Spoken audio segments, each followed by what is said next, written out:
तो structure of atom का question answer discuss करते हैं अपन, आज खत्म करते हैं इसको। तो पहला पेज नंबर क्या बोले, page number 47, page number 47, question number 1, what are canal rays. Canal rays क्या थी, जो एनोड से निकल रही थी कैथोड की तरफ, और क्योंकि कैथोड परफोरेटेड था तो दे वर लुकिंग लाइक कैनाल्स, और ये वहां से निकल रही थी तो उसको कैनाल रेज नाम। ठीक है, तो लिखो उसका आंसर, लिखो अ बीम ऑफ रेज, आपका नाम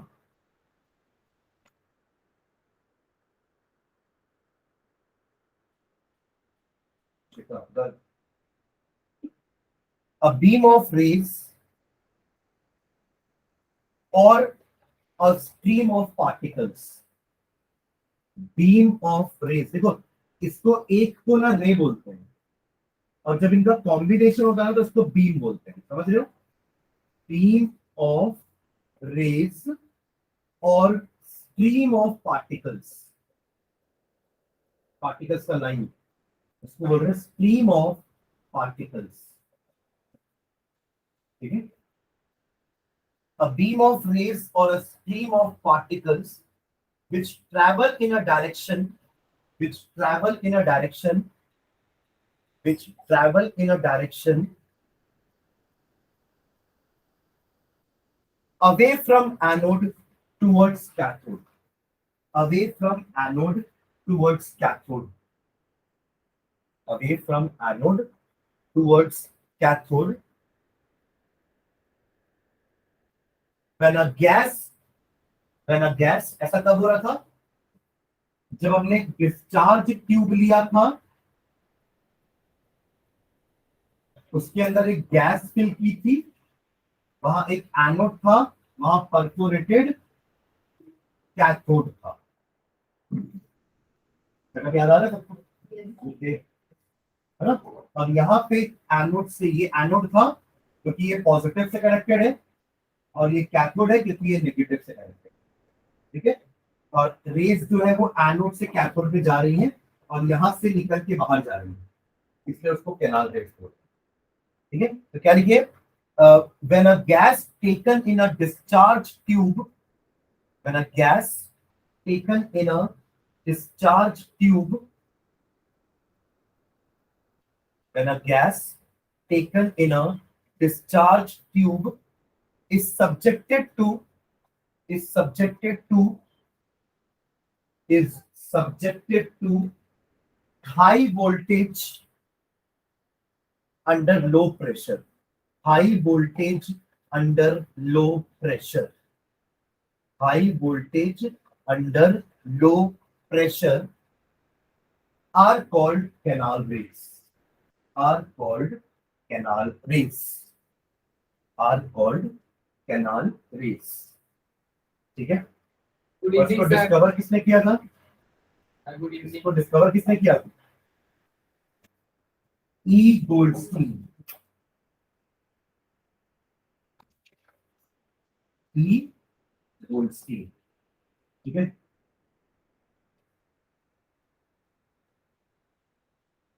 जिन्होंने चैप्टर अटेंड नहीं किया ना वो क्वेश्चन आंसर ध्यान से लिखना, और जो मैं बोल रहा हूँ ध्यान से सुनना, है ना। आप और आप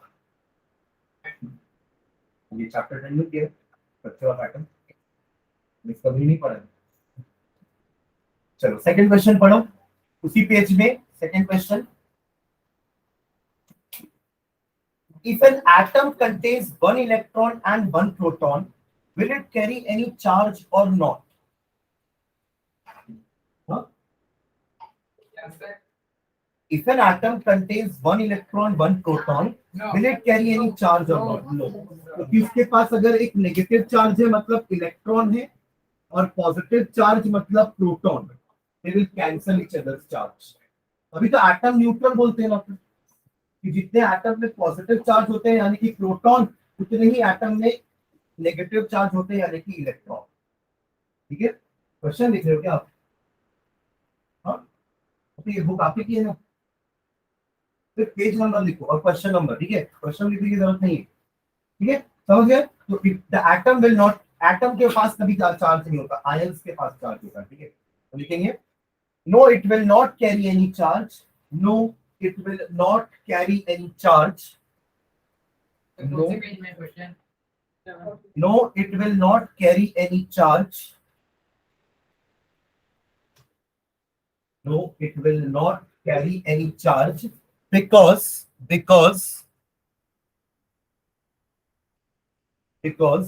the negative charge of an electron, the negative charge के बाद ब्रैकेट में -1 लिखना, the negative charge ब्रैकेट में -1 of an electron will be neutralized by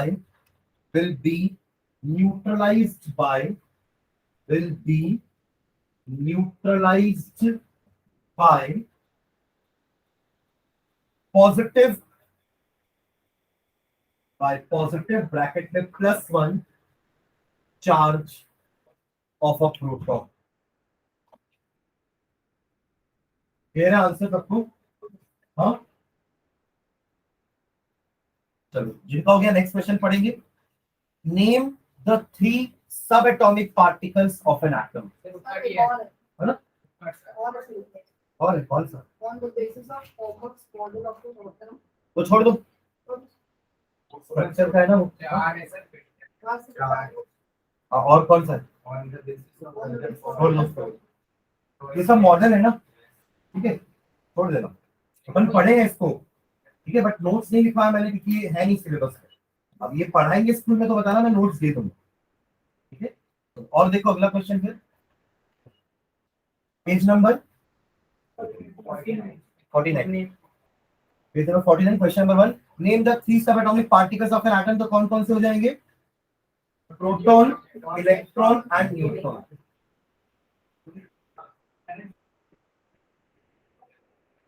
proton, electron and neutron. Proton आपका positively charge, electron negatively charge, neutron neutron. ठीक है, देख लो बस तीनों के नाम, बस नेम बोला है ना तो नाम लिख के छोड़ देंगे.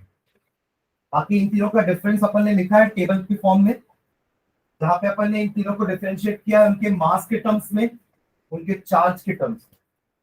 ठीक है, अगला क्वेश्चन क्या है? हीलियम एटम वाला ना, पढ़ो next question. Helium atom has an atomic mass of 4u. तो एमयू को ना, एमयू को कभी कभार अपन यू भी लिख देते हैं simply. MU and U are same thing. ठीक है, तो हीलियम का एटॉमिक मास क्या बोल रहा है? 4u and 2 proton in its nucleus. How many neutrons does it have? क्या बोला है आपको? देखो, एटॉमिक मास को अपन रिप्रेजेंट करते हैं कैपिटल ए से, और इसकी वैल्यू कितनी दी हुई है? 4u. एटॉमिक मास होता क्या है? Atomic mass is equals to proton या number of proton plus number of neutrons. ठीक है फॉर्मूला. देखिए, देखो ये 3 सब एटॉमिक पार्टिकल्स है, प्रोटॉन, न्यूट्रॉन, इलेक्ट्रॉन, जिसमें इलेक्ट्रॉन का मास नेग्लिजिबल. तो पूरा का पूरा मास किसके कारण होगा? प्रोटॉन और न्यूट्रॉन. इलेक्ट्रॉन का मास तो नेग्लिजिबल है, समझ रहे हो? जैसे जस्ट मेरे बॉडी के मास के आगे एक छोटे से नाखून का मास नेग्लिजिबल होगा ना. अगर मैं ऐसे काट के फिर थोड़ा नापने बैठूंगा, समझ रहे हो मैं क्या बोल रहा हूँ? मैंने वेट अपना वजन नापा, उन्होंने बोला कि अरे ज्यादा आ रहा है, एक नाखून कम कर देता हूँ तो कम हो जाएगा. तो क्या फर्क पड़ेगा क्या? बस वैसे ही इलेक्ट्रॉन्स, एक बार हटा देता हूँ तो मास कम हो जाएगा क्या? वैसे ही इलेक्ट्रॉन्स.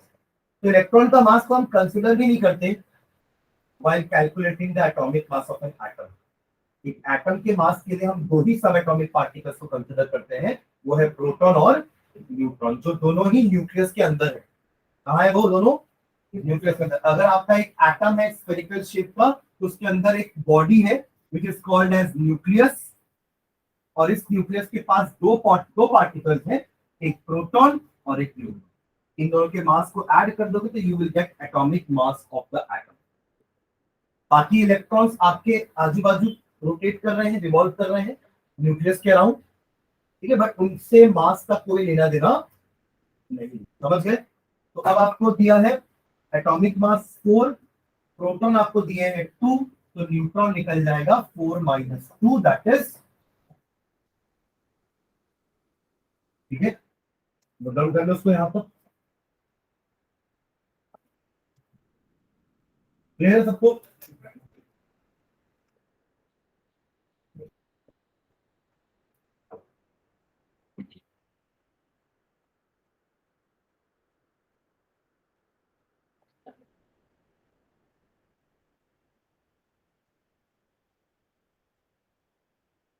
ये किसका बॉक्स था? वो भी यही पड़ा है 2-3 दिन से। सर ये मुझे अभी लगा ये यहाँ पर ये वाला इसका हाँ? इसका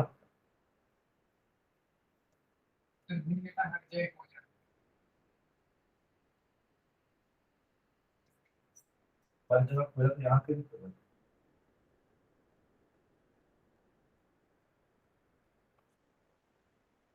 हो गया ये? ग्रुप कर लिए सभी? अगला क्वेश्चन पढ़ो, कौन से पेज में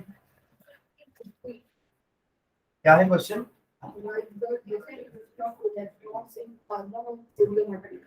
कार्बन एंड सोडियम में डिस्ट्रीब्यूशन ऑफ इलेक्ट्रॉन, इसी को अपन क्या बोलते हैं? इलेक्ट्रॉनिक कॉन्फ़िगरेशन बोलते हैं। जैसे अपन ने बात की कि न्यूक्लियस बीच में आजू बाजू ऑर्बिट्स होती है, क्या होती है? ऑर्बिट्स, जिसमें आपके इलेक्ट्रॉन रिवॉल्व करते हैं। तो किस ऑर्बिट में कितने इलेक्ट्रॉन रिवॉल्व करेंगे इसके हमने पढ़ा था ना, बोर का स्कीम पढ़े थे, that was known as Bohr Bury scheme.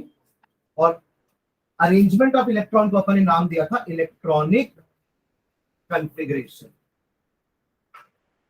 ठीक है, आप दोनों ध्यान से समझना, है ना?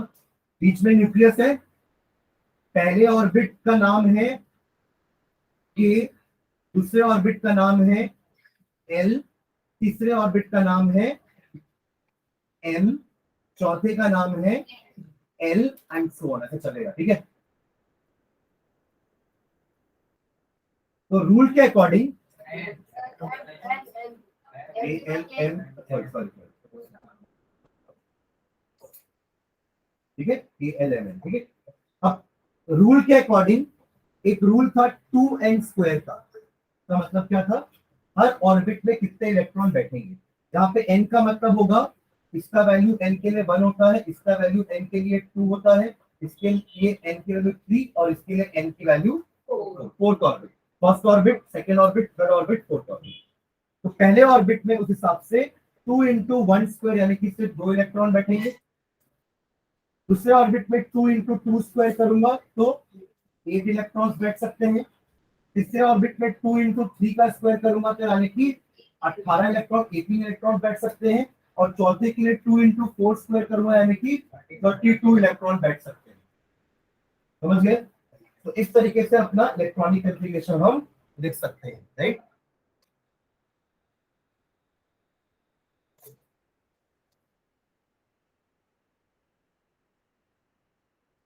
ओके, तो उस हिसाब से अब आपको लिखने क्या बोला है?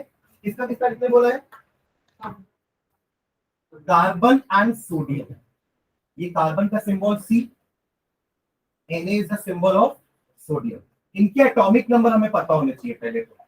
कार्बन का एटॉमिक नंबर होता है 6 और सोडियम का 11, यानी कि इसके पास 6 इलेक्ट्रॉन है और इसके पास 11। एटॉमिक नंबर से हमें पता चल जाता है कि इसके पास कितना इलेक्ट्रॉन है, ठीक है, और कितना प्रोटॉन है। अब 6 इलेक्ट्रॉन को बैठाना है तो पहले ऑर्बिट में 2 बैठेंगे, क्योंकि 2 ही बैठ सकते हैं। बचे कितने इसके पास? 4 इलेक्ट्रॉन और बचे, वो चारों दूसरे ऑर्बिट में जाके बैठ गए। ठीक है, यहां बात करते हैं 11 इलेक्ट्रॉन को बैठाना है तो पहले में 2, दूसरे में 8, क्योंकि वही इसकी कैपेसिटी है दूसरे की। ठीक है, और बचा 1 इलेक्ट्रॉन, वो थर्ड ऑर्बिट में जाएगा। तो ऐसे सोडियम और कार्बन में इलेक्ट्रॉन अरेंज होते हैं। इनका अगर स्ट्रक्चर की बात करें तो बीच में न्यूक्लियस होगा, पहला ऑर्बिट उसमें 2 इलेक्ट्रॉन, दूसरा ऑर्बिट उसमें 4 इलेक्ट्रॉन। ये रहा कार्बन का स्ट्रक्चर। और ये रहा न्यूक्लियस सोडियम का, पहले ऑर्बिट में 2 इलेक्ट्रॉन, दूसरे में 8, 3, 4, 5, 6, 7, 8 और तीसरे में this is sodium structure and this is carbon structure. समझ गए? अंदर न्यूक्लियस के 6 प्रोटॉन होगा और 6 न्यूट्रॉन होगा, और इसके अंदर न्यूक्लियस के अंदर 11 प्रोटॉन और 12 न्यूट्रॉन होते हैं, क्योंकि ऐड करने पे 23 आना चाहिए मास। ऐड करने पे 12 आना चाहिए मास।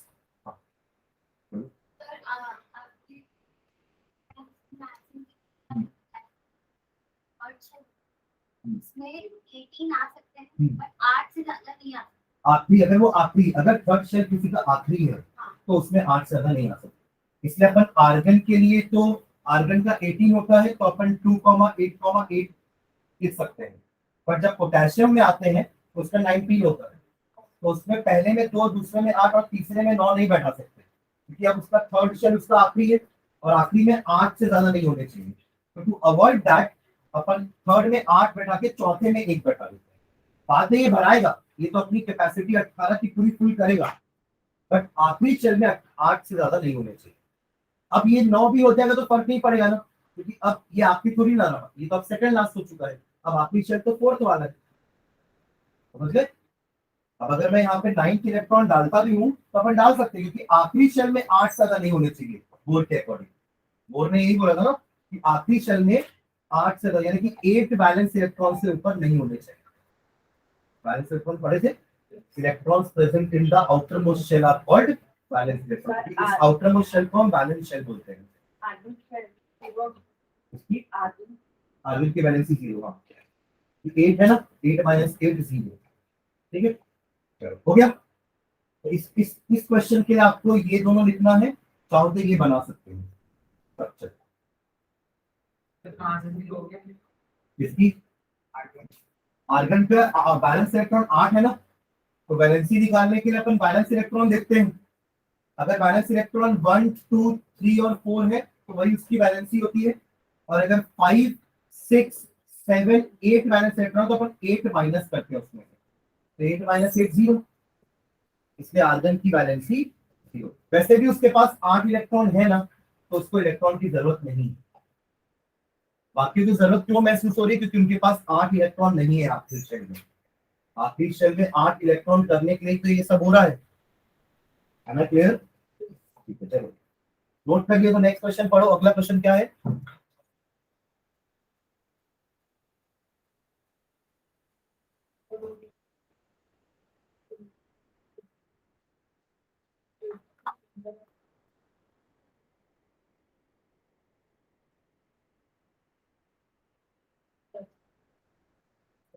पढ़े,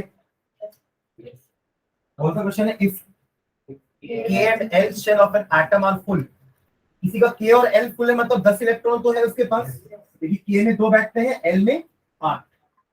okay, then what would be the total number of electrons? लिखो क्या आंसर, तो बता दिया 10। क्या होगा? 10। तो लिखो नीचे, number of electrons in K shell is equals to 2, ये हो गया फुल। वैसे ही number of electrons in L shell 8, ये भी फुल। तो टोटल इलेक्ट्रॉन्स कितने हो गए? 10 इलेक्ट्रॉन्स, ये आपका आंसर हो जाएगा 10 इलेक्ट्रॉन्स।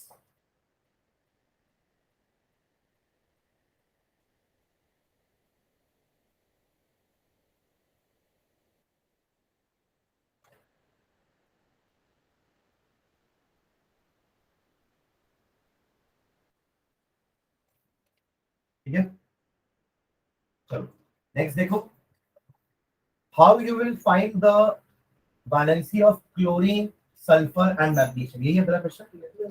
क्लोरीन, सल्फर, मैग्नीशियम, क्या क्या दिया हुआ है? Chlorine Cl, sulphur S and magnesium Ag। इनका एटॉमिक नंबर इनके सीक्वेंस के हिसाब से होगा। इसका एटॉमिक नंबर होता है 17 इलेक्ट्रॉन्स, है ना, जो एटॉमिक नंबर उतनी नंबर ऑफ इलेक्ट्रॉन्स। इसका एटॉमिक नंबर होता है 16, ये इसके पास है 16 इलेक्ट्रॉन्स, और इसका होता है 12, तो इसके पास है 12 इलेक्ट्रॉन। समझ गए, है ना। अब इनका सबका कंफिग्रेशन लिखते हैं, 2,8,7 हो गए 17। पहले शेल में 2, दूसरे में 8, तीसरे में 7। 2,8,6, पहले में 2, 8, 6, और ये 2,8, ठीक है। ये हो गए इनके बैलेंस इलेक्ट्रॉन 7, 6 और 2। अब इनकी वैलेंसी कैसे निकालेंगे? जिनके भी बैलेंस इलेक्ट्रॉन 4 से ज्यादा है उनके लिए 8 माइनस करेंगे, तो इसकी वैलेंसी कितनी हो जाएगी?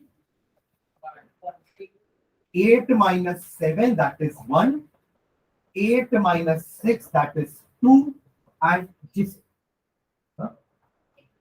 जिसके पास वैलेंस इलेक्ट्रॉन 1 2 या 3 या 4 है उनका वही वैलेंसी होता है। वैलेंस इलेक्ट्रॉन मतलब the electrons present in last shell are called valence electron. तो क्लोरीन के पास 7 है इसलिए 8 माइनस 7 1 आ गई इसकी वैलेंसी। सल्फर के पास 6 है तो 8 माइनस 6 2 आ गई इसकी वैलेंसी। और जिसके पास 2 है उसकी 2 ही वैलेंसी है। जिसके पास 1 है उसकी 1 ही वैलेंसी होगी। जिसके पास 3 है उसकी 3 ही वैलेंसी होगी और जिसके पास 4 है उसकी वैलेंसी 4 ही होगी। है क्लियर? Accept helium. हीलियम के आखिरी में 2 है ना, पर उसकी वैलेंसी 0 2 नहीं होगी। समझ? और ये सब जो खेल है वो किसका है? अपने आखिरी शेल में 8 करने का। इसको 8 करना है तो 1 चाहिए ना, इसलिए इसकी वैलेंसी 1। इसको 8 करने के लिए कितने चाहिए?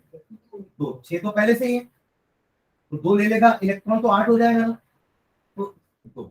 और इसको 8 करने के लिए 6 चाहिए ऐसे, पर ये अगर ये 2 लूज कर देगा तो भी ये 8 हो सकता है। यहाँ 6 लूज करना मुश्किल है पर 2 लूज करना आसान है कंपैरेटिवली इन दोनों से, इससे इसकी वैलेंसी। ये 2 लूज करेगा, ये 2 गेन करेगा, ये 1 गेन करेगा। समझ रहे हो ना? यही तो आपकी वैलेंसी का डेफिनेशन होता है। It is the combining capacity of atom. Valency होती है number of electrons your atom is gaining और लूजिंग। क्या होता है valency? It is the number of electrons your atom is gaining और losing to become 8 that to complete its octet. अपना octet complete करने के लिए ऐसा करते हैं। ऑक्टेट मतलब 8 electrons in the valence shell, 8 electrons in the outermost shell, that is valence shell. Next question पढ़ो। जब चार्ज लिखते हैं ना तो -1 लिखते हैं, वरना वैलेंसी 1 और मतलब पॉजिटिव ही होती है। अगर इसका चार्ज लिखने बोलूं कि इसका आयन क्या होगा तो आप Cl-1 लिखोगे, इसके लिए आप S-2 लिखोगे और इसके लिए आप Mg+2 लिखोगे जब मैं चार्ज बताना चाह रहा हूं। ठीक है, पर आपसे सिर्फ वैलेंसी पूछा है तो उसको विदाउट एनी साइन शो करो। ठीक है, चलो next. If the number of electrons in an atom are 8 and number of protons are also 8। Atom में तो दोनों बराबर ही होंगे ना, आया ना? किसी भी एटम में नंबर ऑफ इलेक्ट्रॉन और नंबर ऑफ प्रोटॉन बराबर होते हैं। Am I clear? अभिमन्यु? ठीक है, then what is the atomic number? 8। क्योंकि number of proton number of electron बताते हैं कि एटॉमिक नंबर क्या है। तो इसके लिए कुछ अपन लिखना चाहें तो आप लोग लिख सकते हो atomic number is equals to number of proton, आप दोनों को लिखे लेना, is equals to number of electron. ऐसे अपन डिटरमाइन करते हैं किसी भी एटम का एटॉमिक नंबर। ठीक है, अब क्वेश्चन ने आपको बोला है number of proton and number of electron कितने दिए हुए हैं? 8। Therefore atomic number is 8। Am I clear? दूसरा पार्ट क्या बोला है? Charge on the atom. Charge निकालने के लिए पहले कॉन्फ़िगरेशन लिखो और देखो कितने इलेक्ट्रॉन्स उसको चाहिए या लूज करेगा। तो कॉन्फ़िगरेशन क्या हो जाएगी? Electronic configuration is equals to 2,6। 8 electron है ना, तो उस 8 इलेक्ट्रॉन को ऐसे ही बैठाओगे 2 और 6, तो it needs 2 electron to become 8। तो इसका क्या हो जाएगा? चार्ज -2। समझ गए? Charge will be -2 since it gains 2 electron to complete its octet. देख लो,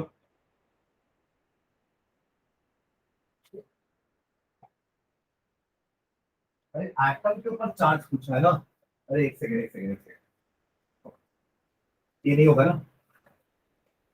मैं आयन के ऊपर चार्ज होता तो ये लिखते हैं, समझ रहे हो? एटम के ऊपर तो कोई चार्ज होता ही नहीं है, एटम तो न्यूट्रल होता है ना। समझे क्या? तो लिख देना बस, एटम विल बी न्यूट्रल। हाँ देखो एटम में तो नंबर ऑफ इलेक्ट्रॉन प्रोटॉन बराबर होते हैं ना। अगर बोलता कि इसके आयन के ऊपर कितने चार्ज होंगे तो अपन -2 लिखते हैं, बट एटम तो एज अ होल न्यूट्रल होता है, तो there will be no charge on that. यहां लिखने के बाद नीचे लाइन लिखना, the atom will be neutral, the atom will be neutral that is carries no charge. ये दो वर्ड्स देखना क्या लिखा है, आयन बोलेगा तो -2 लिख के आना, अदरवाइज एटम बोलेगा तो चार्ज 0।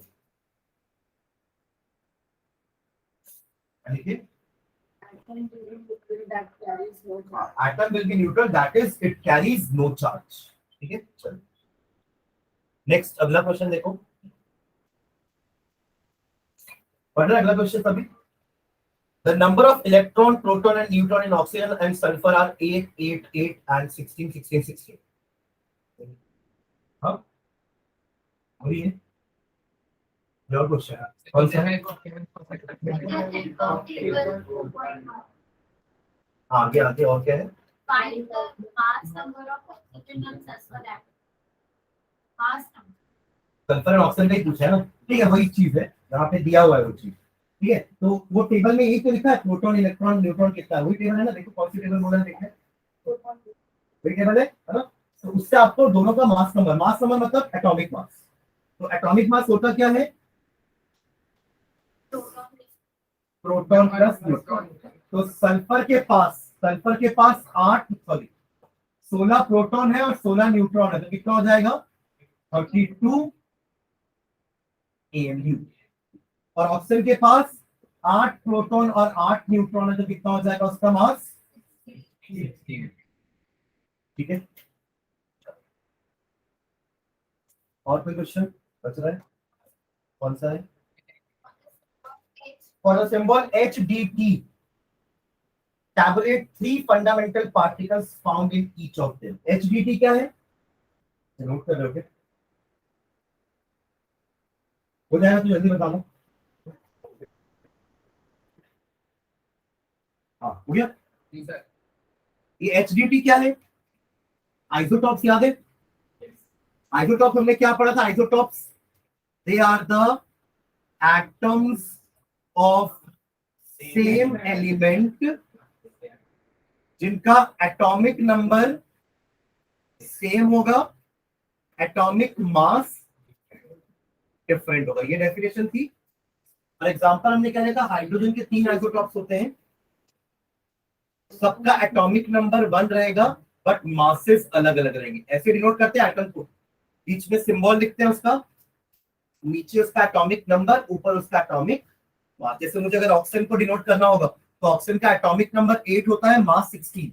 सल्फर के लिए 16 समझ गए ना। तो वैसे ही हाइड्रोजन के 3 आइसोटॉप्स होते हैं, तीनों का एटॉमिक नंबर सेम होता है। मतलब नेचर में 3 प्रकार के हाइड्रोजन, एक का मास 1 AMU है, दूसरे का मास 2 AMU है, तीसरे का मास 3 AMU। समझ जाएगा।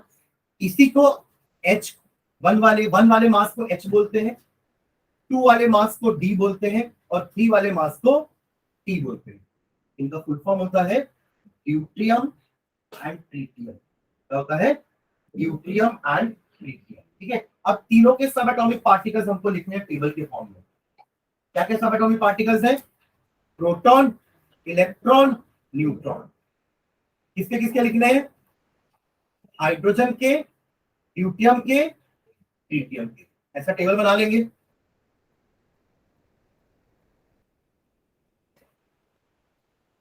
ठीक है चाहो तो एक लाइन ऐसा लिख लेना, HDT are the 3 isotopes of hydrogen। HDT, H, D, T are the 3 isotopes of hydrogen। ठीक है H, D, T are the 3 isotopes of hydrogen। और तीनों का सिंबल लिख लेना ऐसे, 1H1, 1H2, 1H3, 1H1, 1H2, 1H3। अब टेबल बनाओ, क्लियर? हाँ क्या डिफरेंट होता है तीनों में? टू बी मोर प्रिसाइज, कौन सा सब एटॉमिक पार्टिकल अलग अलग होता है? कौन सा सब एटॉमिक पार्टिकल अलग अलग होता है नंबर्स में? हाँ बोल बोल बोल। न्यूट्रॉन। बाकी प्रोटॉन इलेक्ट्रॉन बराबर होते हैं तीनों में। जैसे कि हाइड्रोजन का एटॉमिक नंबर 1 है, 1 है, 1 है, तीनों के पास प्रोटॉन एक एक। प्रोटॉन एक है तो इलेक्ट्रॉन भी एक होगा क्योंकि न्यूट्रल होते हैं। तो क्या डिफरेंस आएगा मास का? इसके पास एक भी न्यूट्रॉन नहीं होता, इसके इसका मास 1 है। इसके पास एक न्यूट्रॉन है, देखो 1 + 1 2, और इसके पास 2 न्यूट्रॉन है, 2 + 1। इन दोनों को ऐड कर रहा हूं ना मैं मास निकालने के लिए। मास क्या होता है? Neutron plus proton, neutron plus. तो इसके सबके पास प्रोटॉन एक ही है, तो इसका मास 1 है क्योंकि न्यूट्रॉन नहीं है। इसका मास 2 है क्योंकि एक न्यूट्रॉन है, और इसका मास 3 है क्योंकि 2 न्यूट्रॉन।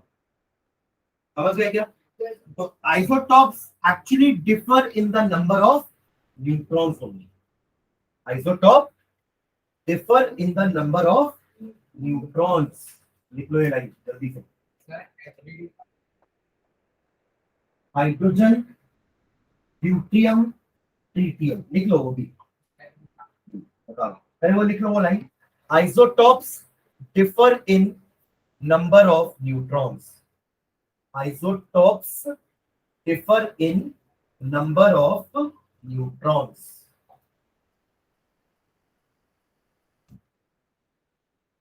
ठीक है।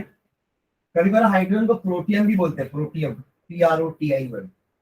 ठीक है। चलो ड्यूटियम ट्रिटियम की स्पेलिंग लिख लो। डी का मतलब क्या लिखना? D stands for deuterium. Spelling लिखो DEUTERIUM। DEUTERIUM deuterium. And T का मतलब ट्रिटियम। ठीक है।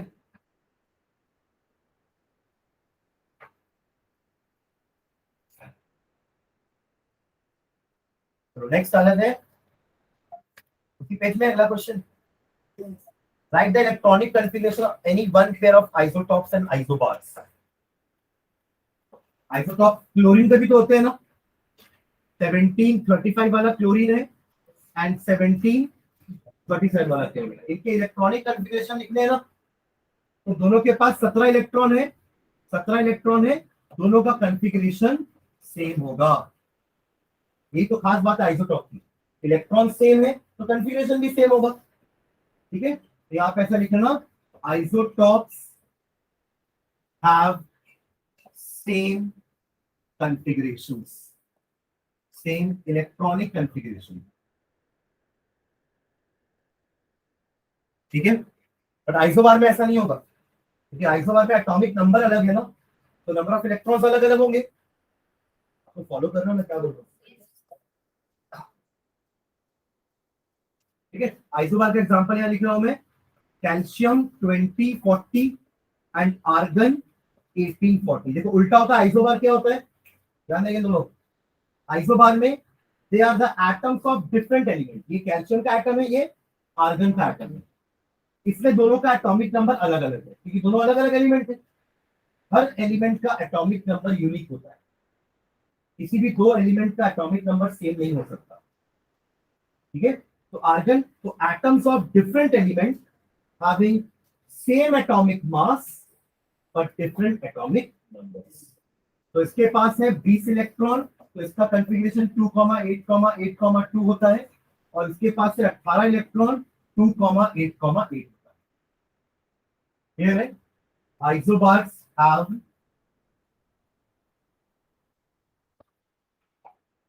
different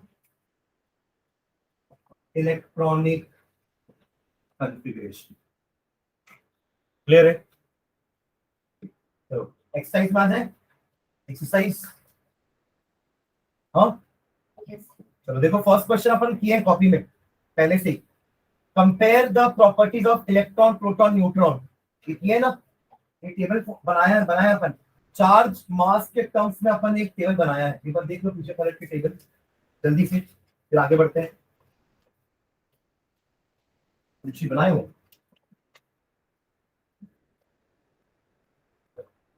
ठीक है, ये दो तीन पॉइंट लिखे हैं ना अपन, चार्ज का, मास का, ठीक है। चलो next question, second, third, fourth, fifth छोड़ दो, सेकंड, थर्ड, फोर्थ, फिफ्थ आपके सब मॉडल के ऊपर क्वेश्चन है, Thompson model, Rutherford model, Bohr model, ठीक है, तो सारे क्वेश्चन छोड़ दो। उसके बाद आते हैं क्वेश्चन नंबर 6 में, ये बोरबरी स्कीम है ना, ये भी छोड़ दो। अगला देखो next, define valency by taking example of silicon and oxygen. Valency क्या होती है? It is the combining capacity of an atom, because का meaning valency is the question number 7, exercise का question number 7, valency is the combining tendency of an atom, valency is the combining tendency of an atom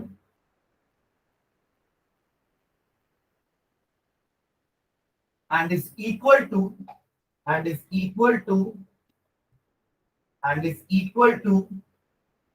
number of electrons lost or gained by an atom, and is equal to the number of electrons lost or gained by an atom. Okay. Huh? Number of electrons lost or gained by an atom. ठीक है, अब इसका example लेने बोला silicon और oxygen का, तो silicon का एटॉमिक नंबर होता है 14, कॉन्फ़िगरेशन 2,8,4, यहां पर हो जाएगा वैलेंसी इज 4, और ऑक्सीजन को, इसको 4 चाहिए ना 8 करने के लिए, इसलिए इसकी वैलेंसी 4, इसका एटॉमिक नंबर 8, कॉन्फ़िगरेशन 2,6, इसकी वैलेंसी हो जाएगी 2, ये 2 गेन करेगा तो 8 हो जाएगा, समझ लो, ये 4 गेन करेगा तो 8 हो जाएगा। चलो नेक्स्ट क्वेश्चन, क्वेश्चन नंबर 8, ये भी अपन सब डेफिनेशन लिखे हैं, है ना। क्वेश्चन नंबर 8 क्या क्या बोला आपको, एटॉमिक नंबर बताना, एटॉमिक मास नंबर को एटॉमिक मास बोलते हैं, फिर आइसोटॉप्स एंड आइसोबार, सबका डेफिनेशन अपन लिखे हैं। एटॉमिक नंबर क्या होता है? It is the number of proton, समझा रहा हूं बस एक बार समझ लेना। एटॉमिक नंबर को अपन Z से डिनोट करते हैं और इसका मतलब होता है number of protons. Atomic mass को A से रिप्रेजेंट करते हैं और इसका मतलब होता है number of proton and neutron, ठीक है। और आइसोटॉप अभी पढ़े अपन, it is the atom of same element having same atomic number but different atomic mass. और आइसोबार जिसकी जस्ट पहले पढ़े, atoms of different element having same atomic mass but different atomic numbers. और दो यूज कुछ आइसोटॉप का, तो मैंने लिखवाया था कुछ दो यूज, मेडिकल फील्ड में इसका यूज होता है। कोबाल्ट का एक आइसोटॉप होता है जो कैंसर के लिए यूज करते हैं अपन, ट्रीट करने के लिए, कैंसर को ट्रीट करने के लिए। यूरेनियम का एक आइसोटॉप होता है जिसको अपन न्यूक्लियर फ्यूल के लिए यूज करते हैं एज अ फ्यूल, ठीक है। एक गॉइटर के लिए भी, गॉइटर होता है जब गला फूल जाता है तो उसको ठीक करने के लिए एक आयोडीन का आइसोटॉप आता है जो यूज करते हैं। तो ये सब एप्लीकेशन अपन लिखे हैं, अधिकतर मेडिकल एप्लीकेशन ही है, ठीक है। ओके, तो जिन्होंने अटेंड नहीं किया है, बीच की क्लास छोड़ी है, तो लेक्चर अवेलेबल है यूशी, आप स्किप कर देते हो क्लास बट लेक्चर नहीं देखते तो बैकलॉग क्रिएट हो रहा है, ऐसा नहीं करना है। और उसको देख के आप लोग नोट्स भी लिख सकते हो, समझ में आ रही बात। लेक्चर क्यों कंफ्यूजन होता है? टॉपिक भी लिखा है और डेट भी लिखा है।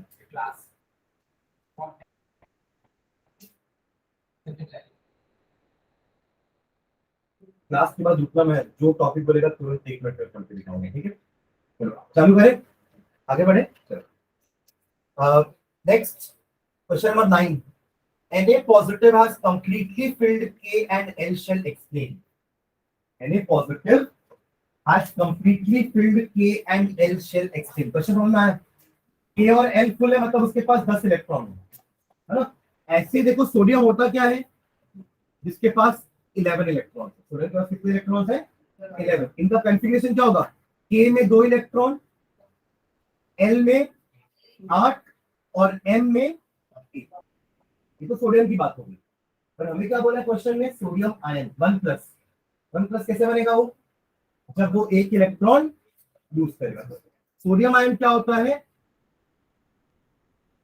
It loses 1 electron. तो अब इसके पास कितने इलेक्ट्रॉन बचे, पूरे। नहीं तो फील्ड है, कंप्लीटली फील्ड है। ठीक है, तो इतना लिखो, फिर अपन लास्ट टाइम में लिख देंगे।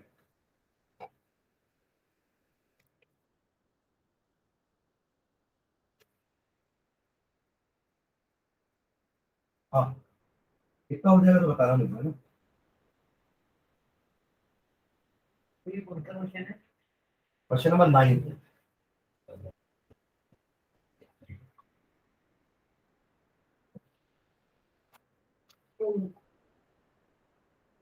बस लास्ट में वो लिख दो, therefore Na positive has Na positive, therefore in Na positive, therefore in Na positive, therefore in Na positive, K and L shells are completely filled. K and L shells are completely filled. K and L shells are completely filled. ठीक है,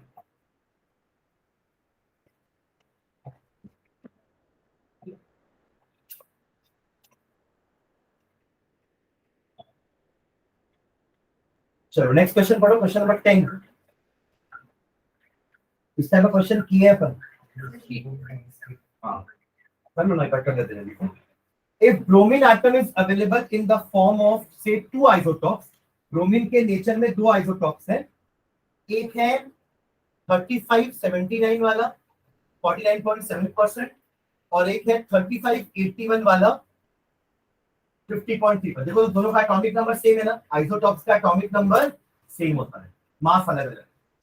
calculate the average atomic मास। देखो average atomic mass कैसे निकाला जाता है, 2 isotopes हैं,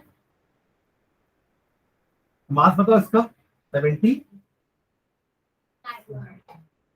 exact 79 बस, और इसका 80 बस, यही दिया है ना। इसका कितना परसेंटेज दिया है, और इसका पता पूछा 100 माइनस 49.7 50.3 आया। ठीक है, तो एवरेज एटॉमिक मास कैसे निकालते हैं, देखो average atomic mass is equals to इस आइसोटॉप का जितना परसेंट है इनटू उसका मास प्लस इसका आइसोटॉप का कितना परसेंट है इनटू उसका मास। जैसे कि 49.7 परसेंटेज को चेंज कर देंगे फ्रैक्शन में अपॉन 100 करके, परसेंटेज निकालना है तो इनटू 100 करते हैं ना, अब परसेंटेज को फ्रैक्शन में चेंज करना तो डिवाइड बाय 100। ठीक है, into 79 plus 50.3 upon 100 into 81। Clear है, तो आप इसको चाहो तो 0.497 इंटू 79 लिख सकते हो और इसको 0.503 इंटू 81। बस इन दोनों को और इन दोनों को मल्टीप्लाई करना है, पॉइंट लगाना है, फिर ऐड करना है। कितना होगा देखो, 497 इंटू अगर 79 करता हूं मैं, 9 से 63 का 3 बचा 6, 9 9 का 81 प्लस 6 87 का 7 बचा 8, 9 4 36 प्लस 8 हो जाएगा 44 प्लस 7 7 का 49 का 9 बचा 4, 7 9 63 प्लस 4 67 का 7 बचा 6, 7 4 28 प्लस 6 34। ऐड करने पे 3, 16 का 6 कैरी 1, 12 का 2 कैरी 1, 9 एंड 3। और डेसिमल कितने पॉइंट के बाद लगाना है, 3 पॉइंट के बाद, यानी कि 39.263 ये आएगा। अब ये आप लोग निकालो, 39.263 आएगा इसका multiplication. Find this and tell me.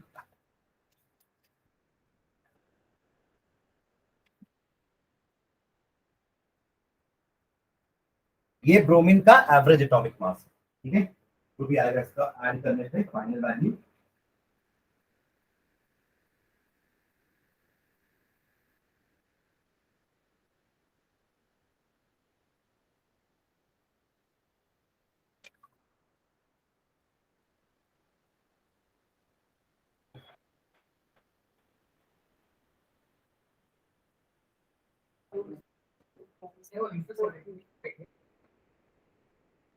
ये उनके मासेस है ना,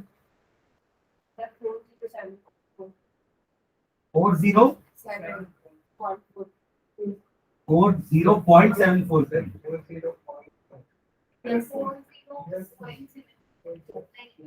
ठीक है। ऐड करते हैं दोनों को, कितना हो जाएगा, ये तो 79 हो रहा है ना, 0.5 ऐड करते हैं, 3 + 3 6, 6 + 4 10 का 0 बचा 1, 7 8 9 10 का 0 बचा 1, 10 का 0 बचा 1, 80.006, ये इसका एवरेज आ गया। समझ गए?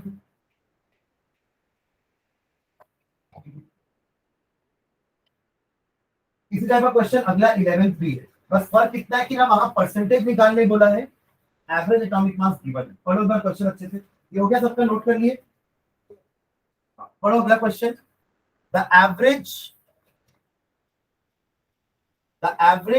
Atomic mass of a sample of an element x is 16.2। देखो एवरेज दे दिया, जैसे अपन यहाँ पे एवरेज 80.6006 निकाले ना, वहां पे एवरेज दिया है, आपको परसेंटेज पूछा है दोनों का एटॉमिक मास 16 और 18 दिया है, आपको क्या निकालना है, परसेंटेज। किसका किसका है, 8 16 8 18। देखो ये दो आइसोटॉप्स हैं, 8 16 वाला और ये 8 18 वाला, ये ऑक्सीजन होता है, क्या होता है ये, एटॉमिक नंबर 8 किसका है, ऑक्सीजन। ऑक्सीजन के भी दो आइसोटॉप्स होते हैं, 16 और 18, ठीक है।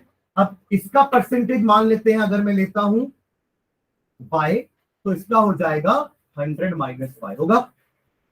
मान लेते हैं ये y परसेंटेज है, तो ये हो जाएगा 100 - y परसेंटेज। क्लियर? अब एवरेज एटॉमिक मास कैसे निकालते हैं अपन, y/100 × 16 plus 100 - y/100 × 80 is equals to 16.2 दिया। समझ गए? बस अब y का वैल्यू निकाल दो,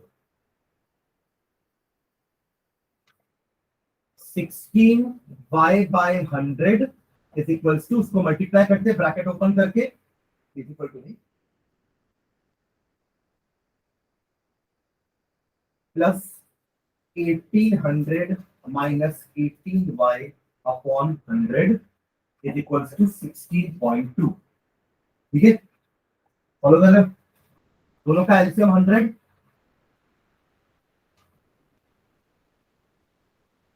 ऐड कर देते हैं, 16y plus 1800 minus 18y is equals to 16.2। ये भी ठीक है। अभी 100 को उधर लेके जा रहा हूँ, मल्टीप्लाई कर देता हूँ 16.2 से, या y को एक साथ ऐड कर देता हूँ, -2y plus 1800 is equals to 1620। आदत भी क्लियर है? अगला स्टेप में 1800 को उधर लेके जाता हूं, -2y is equals to 1620 minus 1800। ये भी ठीक है। -2y is equals to -180, minus आएगा ना, 1620 माइनस 1800 कर रहे, छोटा नंबर माइनस बड़ा नंबर, माइनस आएगा, माइनस माइनस प्लस, तो y कितना आया, 90%। यानी कि x 16 वाला आइसोटॉप 90% है और 18 वाला आइसोटॉप बचा कुचा 10%। कहां से? देखो पिछले क्वेश्चन में जो अपन एवरेज एटॉमिक मास के सेम फॉर्मूला लगाए हैं, एटॉमिक मास निकालना था वहां, तो परसेंटेज गिवन थी, अब परसेंटेज निकालना है, एवरेज गिवन। तो परसेंटेज निकालने के लिए 16 वाले आइसोटॉप को मैंने y% मान लिया कि let y% be the number, y% be the 16 isotope, और बचा कुछ 100 माइनस y 18 वाला आइसोटॉप होगा। दोनों को परसेंटेज ऐड करने पे 100 आना चाहिए ना, तो एक को अगर मैं y ले रहा हूं तो दूसरे का 100 माइनस y ले लिए। अब बस जो फॉर्मूला अपन पीछे लगाए हैं वहां वो एक चीज यहां लगी है, बस अंतर इतना था, वहां पे परसेंटेज गिवन था, एवरेज एटॉमिक मास निकालना था, यहाँ परसेंटेज निकालना है, एवरेज एटॉमिक मास गिवन है। तो y निकाल लिए तो पता चल गया y मतलब इसका परसेंटेज 90%, और बचा कुछ 10 माइनस 90 और फिर 100 माइनस 90 यानी कि 10, वो इसका परसेंटेज। क्लियर है? तो नेचर में 16 वाला आइसोटॉप 90% प्रेजेंट है और 18 वाला आइसोटॉप 10% प्रेजेंट है। समझ गए? चलो नेक्स्ट, अगला क्वेश्चन। y अपॉन, ये तो है मल्टीप्लाई, परसेंटेज इनटू मास करते हैं ना भाई, percentage into mass, percentage into mass. ठीक है, इसका परसेंटेज कितना है, y है ना, तो y अपॉन 100 फ्रैक्शन में चेंज करने के लिए into mass.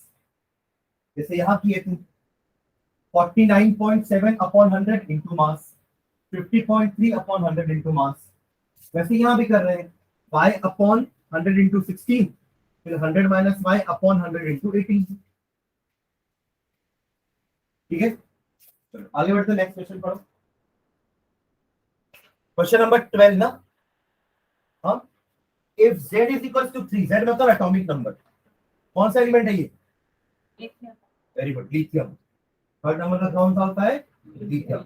If z is equal to 3, what would be the valency of the element? Also name the element. 2,1, पहले कंफिगरेशन तो लिखो। 3 वैलेंस इलेक्ट्रॉन नहीं बोला है, टोटल नंबर ऑफ इलेक्ट्रॉन बोला है। तो 3 को कैसे बैठाओगे? 2,1 करके। तो इसका वैलेंस इलेक्ट्रॉन 1 है, तो वैलेंसी कितनी हो जाएगी?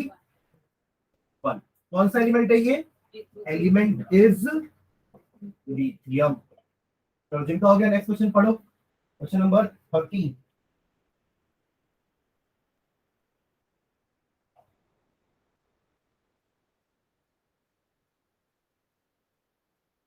Composition of the nuclei of two atomic species X and Y are given। ये भी मैंने शीट में दिया था। आपके पास दो स्पीशीज है X और Y नाम के, उनका नंबर ऑफ प्रोटॉन और न्यूट्रॉन दिया हुआ है। कितना है प्रोटॉन देखो दोनों में? 6 और न्यूट्रॉन 6 8। ठीक है, ये टेबल है। आपको निकालना क्या है? Give the mass numbers of X and Y। Mass number मतलब एटॉमिक मास, ऐड कर दो प्रोटॉन न्यूट्रॉन को। इसका एटॉमिक मास हो जाएगा 12 और इसका हो जाएगा 40। समझ गए? एटॉमिक मास को ही मास नंबर बोलते हैं। और इन दोनों का रिलेशन क्या है? They are isotopes, they have same atomic number but different atomic masses. So X and Y are isotopes because since their atomic number are same but mass are different. ठीक है, हाँ चलो नेक्स्ट। ट्रू एंड फॉल्स है। J Thomson propose that nucleus of an atom contains only nucleus. ये false है। ठीक है, J Thomson ने न्यूक्लियस के बारे में कोई बात नहीं की थी उनके साथ, मतलब उन्होंने तो न्यूट्रॉन कुछ बोला ही नहीं। ठीक है, फॉल्स कर देना इसको। नेक्स्ट है देखो, a neutron is form by electron and a proton combining together, therefore it is neutral. नहीं, न्यूट्रॉन तो अलग ही पार्टिकल है ना, कोई एटम का इलेक्ट्रॉन प्रोटॉन मिलकर न्यूट्रॉन नहीं बना रहा है। न्यूट्रॉन अपने आप में एक अलग न्यूट्रल पार्टिकल है। ठीक है, तो ये भी false. The mass of an electron is about 1/2000 times, about 1/2000 times that of proton. True, about लिख दिया ना तो ठीक है, अदरवाइज एग्जैक्ट बोलेगा ना तो 1837 टाइम्स ऑफ प्रोटॉन होता है। अपन लिखे भी है टेबल में। हाँ देखो एक बार पीछे टेबल में इलेक्ट्रॉन में ऐसा लिखे होंगे कि इलेक्ट्रॉन का मास प्रोटॉन के मास का इतना फ्रैक्शन में होता है, 1837 1/1। ठीक है, तो इसको 2 कर लेना, अबाउट लिखा है क्योंकि अप्रोक्सीमेट हो जाएगा। ठीक है, and last, an isotope of iodine is used for making tincture of iodine which is used as medicine. True, iodine को जब टिंचर ऑफ, जब कुछ चोट वोट लग जाती है तो एक ब्लैक कलर का लिक्विड लेके साफ करते हैं, that is tincture of iodine. थोड़ा जलता भी है वो, डेटॉल नहीं बोलता हूँ। ठीक है, और वो थोड़ा एक तरह का एंटीसेप्टिक होता है कि आप कहीं गिरते हो तो आपको सेप्टिक हो सकता है ना, तभी तो आप फिर वो इंजेक्शन भी लगवाते हो, क्या बोलते हो उसको, ट्रीटमेंट, ठीक है। ओके, सर मैं बोल रहा था हाँ पूरा। चलो नेक्स्ट, अगला question, choose the correct answer.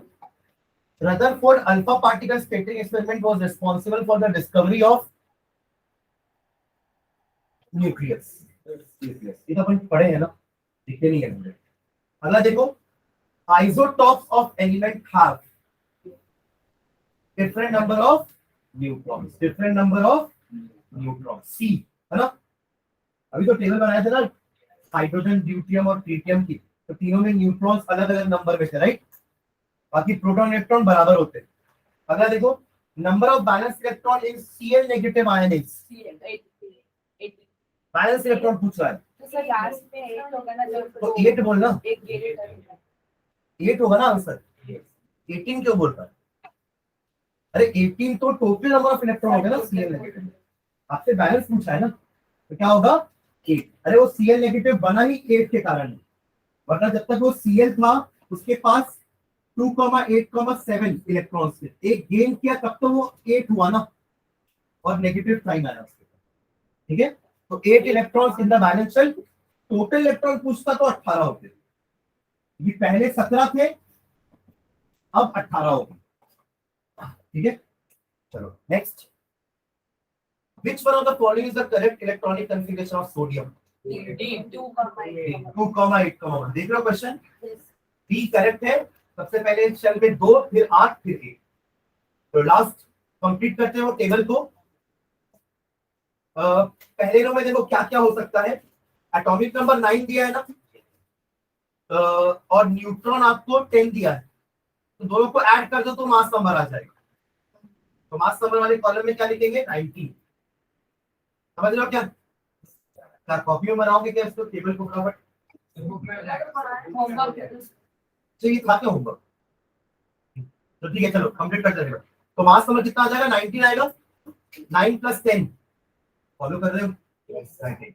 Proton कितना होगा इलेक्ट्रॉन के बराबर, मतलब एटॉमिक नंबर के बराबर 9, क्या हो जाएगा 9। इलेक्ट्रॉन भी उतना ही होगा 9, और इसका नाम क्या है, 9 वाला कौन होता है, फ्लोरीन। 9 क्या है, फ्लोरीन। ये वही टेबल है जो अपन बनाए हैं,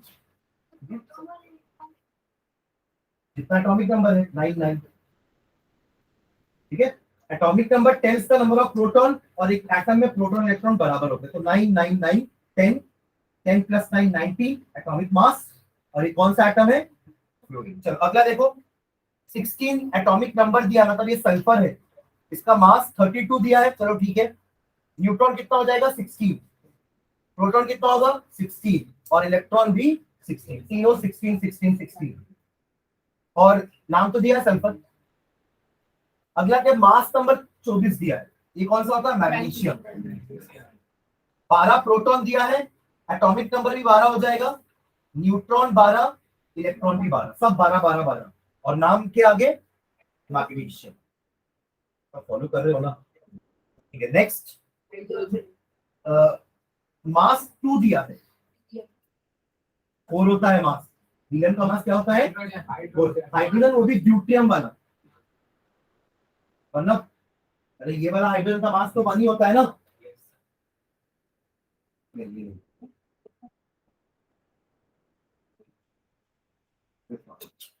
कौन सा हाइड्रोजन का मास 2 है, ड्यूटियम का, ठीक है। बाकी सिंपल वाला हाइड्रोजन का मास तो 1 होता है ना, और किसी का मास 2 नहीं होता। हीलियम का एटॉमिक नंबर 2 है भाई, एटॉमिक नंबर एटॉमिक मास पर कंफ्यूज मत हो। हीलियम का एटॉमिक नंबर 2 है, मास 4 होता है, ठीक है। तो ये क्या है आपका, एटॉमिक नंबर की जगह 1 आ जाएगा, न्यूट्रॉन की जगह भी 1 आ जाएगा, इलेक्ट्रॉन की जगह भी 1 आ जाएगा, प्रोटॉन की जगह भी 1 आ जाएगा, और नाम की जगह ड्यूटियम, नाम की जगह क्या आ जाएगा, ड्यूटियम। क्लियर है? एंड लास्ट,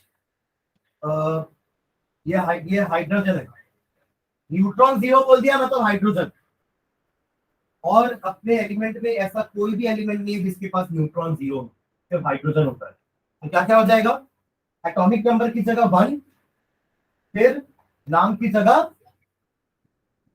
हाँ, इसका एक और नाम भी लिखना, प्रोटियम। जैसे ड्यूटियम और ट्रीटियम है ना, वैसे इसको क्या बोलते हैं, प्रोटियम,